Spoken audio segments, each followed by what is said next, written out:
पण त्या टायमाला माझ्या घरामध्ये 5 फूट पाणी होतं. मग आता काय काय झालंय काय काय नाही, धान्य भिजलंय का हाय का काय, जसं केलं स्वयंपाक पाणी, लोकांना पाण्याचं भीती सांगितल्या आम्ही जसं तसं घरामध्ये टाकलंय आणि इकडं जीप मध्ये सरपंचानं आणून आम्हाला जीव लपवायचे केलेत आमचे. लेकरं बाळ कुठं कुणी आंबोजोगायला लावलेत, कुणी हिंगणीला लावलेत, कुणी जसे जसे पाहुणे रावळ्याकडे लावलेत.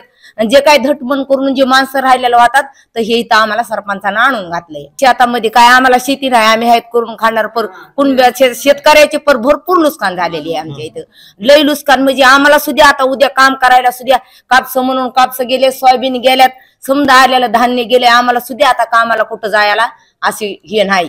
काय करू, माझा रात्रपासून चष्मा पडाय कुठं की बसले मी आंबट. काय करू, पाण्यानं पळायला लागलात कुठं कुठं पडाय म्हणून काहीच नाही. धुंडायले आता दिसत नाही. Manikchand Oxyrich, proudly Indian.